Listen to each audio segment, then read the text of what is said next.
Bonjour Daniel, bonjour à toutes et à tous, bienvenue dans l'émission QDRD, la nouvelle émission de notre radio. Donc question directe, réponse en direct avec Daniel. Nous allons répondre aux questions que vous nous posez tous les jours sur les groupes. Daniel, est-ce que tu es prêt ? Toujours, comme d'hab. Eh bien c'est parti, sans plus attendre, la première question Daniel. Alors c'est une question qui nous vient des réseaux sociaux, la personne nous demande... c'est une personne qui souhaite se lancer dans l'immobilier et elle aimerait savoir déjà le potentiel financier de ce métier-là. Voilà.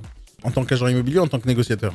Alors, en tant que négociatrice, c'est une reconversion. Donc, du coup, ça serait plutôt une négociatrice en immobilier. Ok, négociateur, négociatrice, c'est la même chose. Et c'est pas du tout agent immobilier. Il faut bien faire la différence. Un agent immobilier va être la personne qui a la carte professionnelle et qui va justement recruter des agents commerciaux. Donc, si on réfléchit, là, on réfléchit que négociateur ? Négociateur. Ok, négociateur. En termes de potentiel, ça dépend combien de temps tu travailles déjà dans l'immobilier. Comme tu commences l'immobilier, je vais te donner à peu près les stats qui existent aujourd'hui sur le marché. Quand tu viens de commencer l'immobilier, ta première année, juste avant, je vais faire je vais dégrader les 5 profils qui existent sur le marché. Il y a l'apprenti, il y a le débutant, il y a l'intermédiaire, il y a le confirmé, il y a l'expert. Donc, toi, tu dois te situer dans quel profil tu es. Par exemple, un apprenti, c'est quoi ? Un apprenti, c'est quelqu'un qui n'a jamais travaillé de sa vie, n'a jamais eu de métier ou de poste en tant que commercial. Ça, c'est un apprenti, il n'a jamais travaillé, donc il n'a jamais gagné d'argent en tant que commercial, et il vient dans l'immobilier.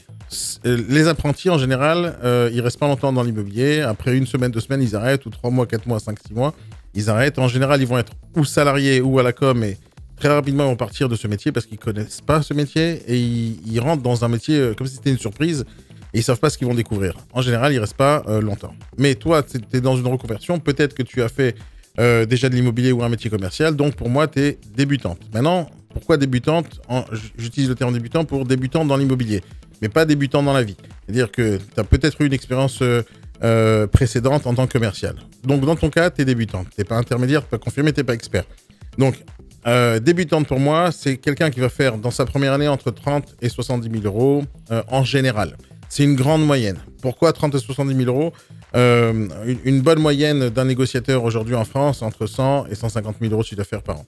Ça, c'est aujourd'hui jusqu'à aujourd'hui. Ça ne veut pas dire que ça ne va pas changer dans le futur, mais jusqu'à aujourd'hui, une bonne moyenne, c'est une vente par mois qui représente 120 150 000 euros de chiffre d'affaires par an. Mais un débutant dans l'immobilier qui ne connaît pas ce métier, qui n'a jamais travaillé dans l'immobilier, va avoir besoin de construire une clientèle, de se faire connaître un tout petit peu, de comprendre ce qu'il doit faire, d'apprendre à s'organiser, de faire beaucoup d'erreurs, parce que c'est la première année où on fait beaucoup d'erreurs, et il faudra qu'il apprenne de ces erreurs.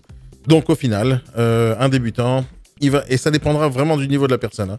Si quelqu'un qui a eu beaucoup d'expérience commerciale, ça va être beaucoup plus facile pour lui, il va être dans la tranche haute, il va faire dans les 70 80 000 euros de chiffre d'affaires sa première année, ce qui est déjà beaucoup, hein, mais la majorité du temps, ils vont tourner entre 30 et 50 000 des débutants quand c'est leur première année d'immobilier. Mais après, il faut viser plus haut. C'est-à-dire ça, la première année, c'est l'année la plus difficile. C'est à ce moment-là qu'on commence à s'organiser dans notre tête, dans le métier, on commence à connaître des gens. Et la deuxième année, elle commence à devenir un peu plus intéressante. On va commencer à stabiliser le chiffre. Et le chiffre va tourner la deuxième année entre 80 000 et 100 000, mais ce ne sera pas encore une fois le bon chiffre. Le bon chiffre va commencer à arriver vers la 3e, 4e, 5e année, où on va commencer à avoir vraiment une clientèle, des recommandations, des gens qui viennent régulièrement, des clients qui nous connaissent, des intercabinets qui se mettent en place, des partenariats qui sont mis déjà en place. Donc à ce moment-là, le chiffre d'affaires il commence à se stabiliser et on commence à taper régulièrement dans les 120, 150, mais régulièrement, d'une manière régulière, avec une haute fréquence. Mais voilà, le débutant, 30 et 70 80 000 euros de chiffre d'affaires la première année, ça c'est déjà très bien. Très bien. Eh bien, j'espère qu'on a répondu à ta question. Je vais de suite enchaîner avec la question suivante, et d'ailleurs, tu verras qu'elle est en accord avec celle-ci.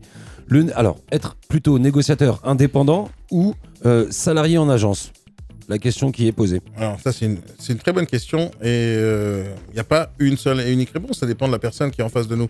Je tiens à vous rappeler qu'il y a un podcast que j'ai enregistré, c'est plusieurs épisodes, c'est une 12aine d'épisodes qui s'appelle le métier de négociateur en immobilier. Normalement, en dessous de la vidéo, on va mettre ça dans la description. Et il y a 12 épisodes sur comment se lancer dans l'immobilier et justement comment choisir son poste. Mais ça, c'est une question importante. Est-ce que je dois choisir agent commercial ou salarié ? Une grosse question.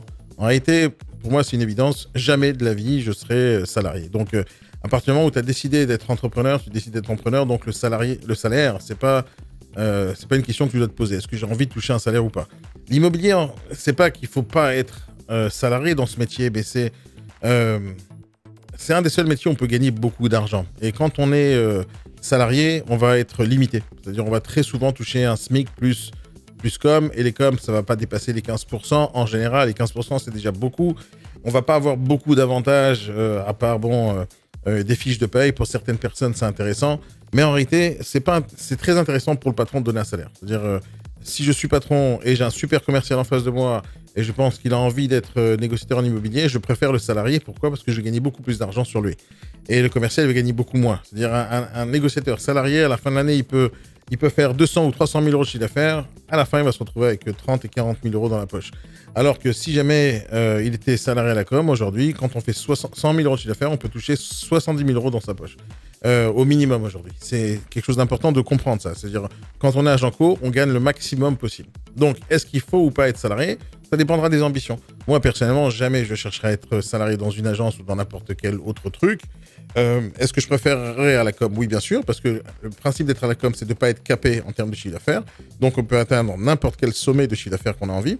Mais après, c'est une question de mentalité. Il y a des personnes, et ça m'arrive très souvent de recruter des gens qui me disent, moi, sans salaire, je me sens pas en sécurité, et si jamais je me sens sous le stress, j'ai pas d'argent pour payer le loyer, je vais mal travailler. Il y a des gens qui sont comme ça. Et ces personnes-là, ça ne veut pas dire qu'elles sont pas capables de faire des belles ventes. Ça veut dire tout simplement qu'elles préfèrent avoir un salaire à la fin du mois. Il y a des personnes comme ça qui vont être excellentes en tant que salariés, et des personnes qui vont être excellentes en étant agent commercial. C'est un choix vraiment personnel. Maintenant, la question qui se pose, c'est est-ce qu'il y a des gens qui vont recruter un salarié dans l'immobilier?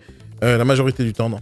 La majorité du temps, les patrons d'agence vont recruter des agents commerciaux parce qu'ils ne veulent pas prendre de risques avec des personnes qui ne veulent pas travailler ou qui ne savent pas travailler ou qui mettent du temps à apprendre le métier. Donc, en général, on ne va pas proposer un salaire. Il y a certaines agences, pas beaucoup. Il y a une petite partie des agences immobilières en France qui recrutent avec des salaires. Mais à ce moment-là, il faudra vraiment venir avec un CV béton, avec de l'expérience et en disant, voilà, je suis capable de faire 100 000. Et à ce moment-là, peut-être qu'on envisage le salariat et qu'on est prêt à donner une fiche de paye ou à donner des voitures de fonction, etc. Mais est-ce que c'est répandu? Non. Est-ce que ça vaut le coup? Non. C'est-à-dire, si on veut rentrer dans l'immobilier et qu'on est là pour une des raisons, c'est de gagner de l'argent, choisissez d'être à la com. C'est beaucoup plus intéressant. Si vous voulez un job facile avec un petit salaire à la fin du mois, choisissez pas l'immobilier. Parce que c'est pas facile. C'est un métier où il faut réfléchir long terme, il faut réfléchir carrière. Et c'est là-bas que c'est le plus rentable, le plus intéressant et le plus épanouissant. C'est bon, Tariq? Très bien. Bah, pour moi, c'est très bon. Est-ce que tu penses que tu as une chose à ajouter justement alors, pour un distinguo concret? Alors, qu'est-ce que toi, tu conseillerais du coup à quelqu'un qui se lance? D'être à la com, ça c'est une certitude. De choisir Alors, j'ai déjà répondu à cette question justement dans cette série de podcasts et je l'ai fait dans le détail, mais je vais le refaire un tout petit peu ici. Le plus important en tant que commercial, c'est pas vraiment la rémunération qu'on te donne. Si aujourd'hui tu vas regarder un peu les publicités qui existent sur le marché, tu as des réseaux mandataires qui vont te dire jusqu'à 100% et la petite étoile elle est importante. Il y en a d'autres qui vont te dire 50% de com, d'autres... Enfin, il y a plein de rémunérations qui circulent aujourd'hui en termes de publicité pour le recrutement. Ce qui est le plus important, c'est pas la rémunération qu'on va te donner. Ça, c'est peut-être le moins important. C'est-à-dire 100% quand on te promet 100%, 100% de 0 est égal 0.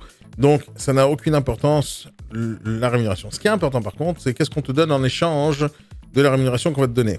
C'est-à-dire aujourd'hui, dans l'état d'esprit des agents commerciaux qui travaillent dans l'immobilier, c'est le commercial, il va dire, et c'est un terme que j'aime pas du tout, mais le commercial, il va dire « Oh, regarde, le réseau, il me prend 30%. » C'est ce qu'ils disent. Le patron, il va dire « Non, moi, je t'ai donné 70%. » Donc, c'est une façon de voir les choses qui est un peu différente à chaque fois.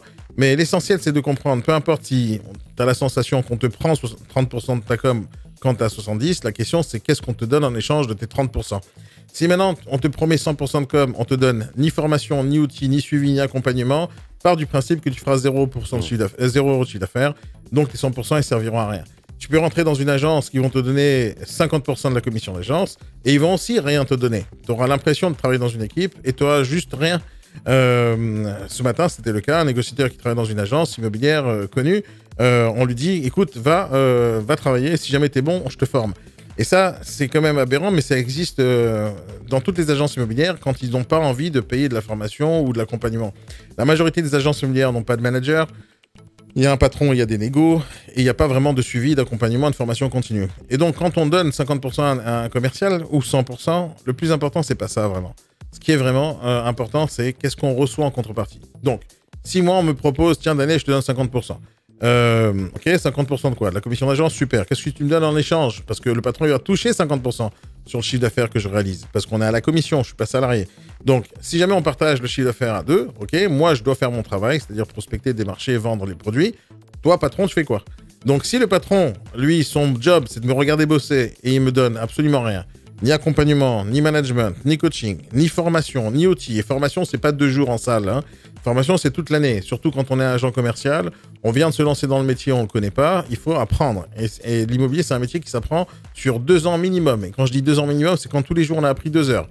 Donc, la formation, c'est quelque chose d'important. Ça n'existe pas de se lancer dans un métier quand on ne connaît pas le métier. Et l'immobilier, ça arrive tous les jours. Il y a plein de gens qui se lancent dans ce métier, ils n'ont jamais appris le métier de négociateur en immobilier.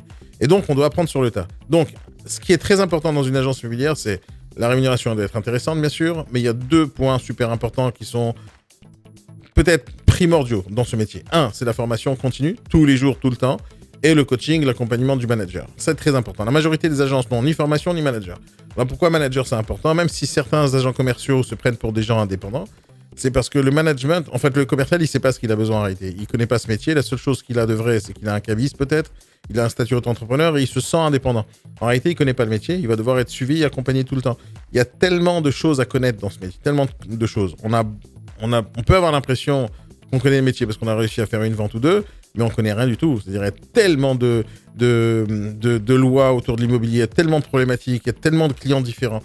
C'est-à-dire, c'est tellement problématique. Et le management, c'est quelque chose d'important. Le management, c'est pour encadrer une équipe, c'est pour dire aux gens, tiens, vaut mieux que tu prospectes ce type de produit, c'est pour en donner une direction et c'est pour aider la personne quand elle est dans un stress ou quand elle est bien motivée. Il ne faut pas qu'elle lâche la motivation. Et le management, c'est important, il n'y en a pas dans la majorité des agences. Dans certains réseaux monétaires, ça existe. Et après, tu as la formation qui est juste indispensable. Et beaucoup d'agences immobilières ne forment pas. Et quand on ne forme pas, qu'est-ce qui se passe? La personne ne sait pas faire son travail, ne sait pas faire son métier et ne gagne pas d'argent. Et c'est une des raisons pour laquelle beaucoup de négociateurs arrêtent l'immobilier avant les 3 premiers mois ou avant la première année. Parce qu'ils ne savent pas faire. Ou s'ils savent faire, c'est par hasard. Ils ne savent pas répéter les actions. Parce que personne leur a dit ça c'est bien et ça c'est pas bien. Donc les choses les plus importantes dans un poste d'agent commercial dans l'immobilier, c'est d'abord tu regardes qu'est-ce qu'on te donne comme rémunération, ok c'est important, mais après qu'est-ce qu'on te donne en contrepartie. Il faut absolument qu'il y ait de la formation et du coaching. Et bien sûr les outils qui vont avec. C'est-à-dire si on te donne ni carte de visite, ni site internet, ni publicité en ligne, tu auras du mal à chercher des clients. Donc il faut les outils bien sûr, ça c'est la base, mais la formation et l'accompagnement. Il y a ces 2 choses-là, la rémunération tu calcules après.